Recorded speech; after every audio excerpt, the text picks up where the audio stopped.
আসসালামু আলাইকুম ওয়া রাহমাতুল্লাহি ওয়া বারাকাতুহু। প্রিয়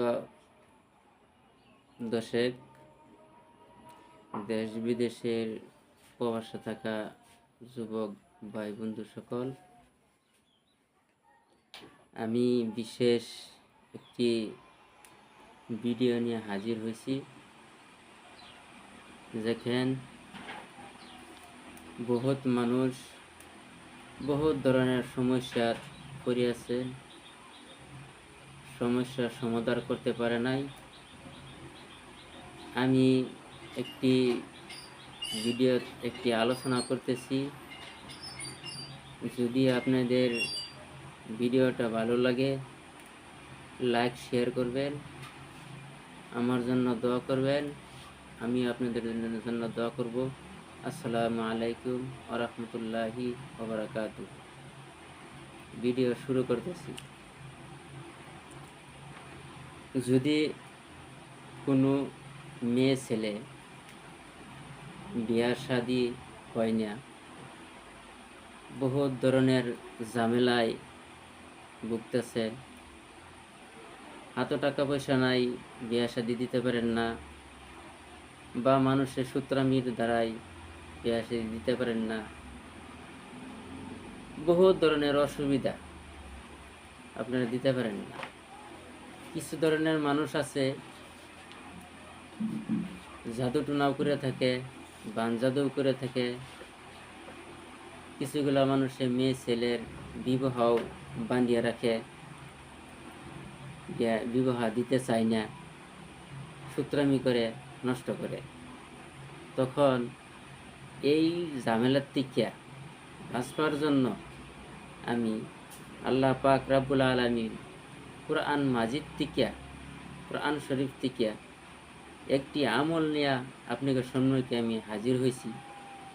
যদি আপনারা এই আমলটি যদি আপনারা নিয়মে হিসাবে করতে পারেন, তখন আপনারা বিয়ে শাদীও দিতে পারবেন, কোনো ঝামেলা আইব না, কোনো অসুবিধা হইব না।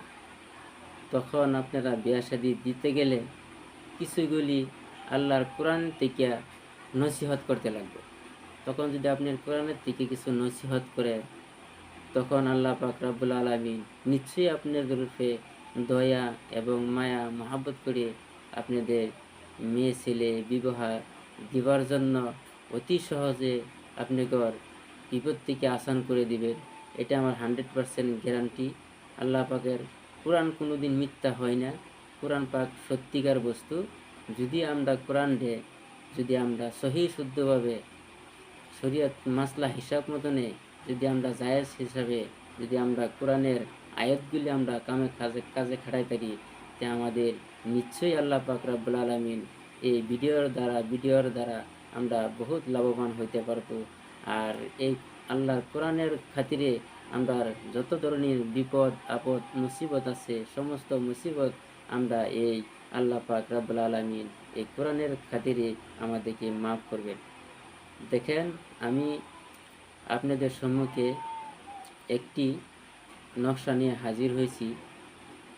নকশাটা আপনাদের পড়লে প্রথম আমি আপনাদের নকশাটা দেখাইতেছি।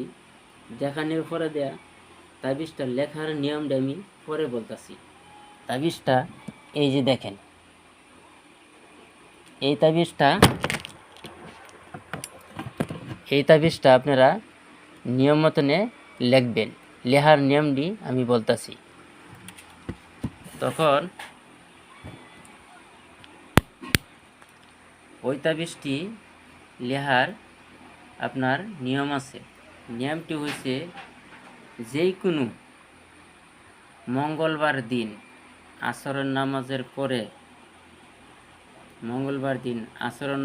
পরে আপনারা ওই তাবিজটি জায়নামাজে বসিয়া তখন আপনারা আল্লাহর কাছে নিয়ত করবেন, হে আল্লাহ, আমি তোমাদের জন্য তোমার কোরআন পাকের থেকে আমি একটা আমল করতেছি। আমলের খাতিরে তুমি আমাদের মেয়ে ছেলে বিবাহ তুমি উপযুক্ত জোড়া তুমি মিলাই দিও আল্লাহ। তোমার কাছে আমাদের এই আশা। এই কথাটুক বলিয়া আপনারা পল্লা প্রথম জায়নামাজের মুস্তাদ বসিয়া সূরা ফাতিহা পাঠ করবেন। পাঠ করিয়া তার পেছে সূরা ইখলাস, সূরা ফালাক পাঠ করবেন। পাঠ করিয়া তখন আল্লাহর কাছে দোয়া খায়ের করবেন। দোয়া করার পরে এই যেই এসিমটি আপনারা দেখাইছি, এই এসিমটি মুখে মিষ্টি জাতীয় বস্তু রেখে কেবলামুখী হইয়া দুরূদ শরীফ পড়বেন। সাল্লাল্লাহু আলা মুহাম্মদ সাল্লাল্লাহু আলাইহি ওয়াসাল্লাম, ইয়া আল্লাহু হযরত মুহাম্মদ মুস্তাফা সাল্লাল্লাহু আলাইহি ওয়াসাল্লাম পড়িয়া আপনারা ডালিম গাছের একটা ডাল লইবেন। ডাল লইয়া মেশক জারফান কালির দ্বারা ভূজপাত্রের মধ্যে ওই নকশাটা লিখবেন। লিখিয়া আর লিখিয়া তারপরে আপনারা সুগন্ধি আতর ভূজপাত্রের মধ্যে মাখাইয়া তখন ওই তাবিজটা রূপার মাদুলিতে গড়াইয়া ডান হাতে ব্যবহার করবেন। যদি আপনারা ওই নিয়ম হিসাবে ব্যবহার করতে পারেন, 100% গ্যারান্টি আল্লাহর কোরআনে কইতেছে 14 দিনের ভিতরে আপনার মেয়েদের ছেলেদের বিবাহ হয়ে যাব। যদি নচেত 14 দিনের ভিতরে না হয়, 41 দিনের ভিতরেই আপনাদের মেয়ে ছেলের বিবাহ হয়ে যাবে। তখন আপনারা যদি আপনাদের বিবাহ হয়ে যায়, আপনাদের মনের আশাটা পুরা হয়ে যায়, তখন আপনারা মসজিদ মাদ্রাসার মধ্যে কিছু দান খয়রাত করবেন। তথাপিত তারপরে যদি আপনারা মনে ভাবেন আমি এতিমরে কিবা একটা দান খয়রাত 10 টাকা পারি, 20 টাকা পারি, আমি এতিমরে দিব, তখন ওই ভিডিওটা আপনারা কাটে দেখবেন না। যদি আপনারা কাটে ভিডিওটা দেখেন, তা আপনারা কিছুই বুঝতে পারবেন না। ভিডিওটা আপনারা পুরা দেখবেন।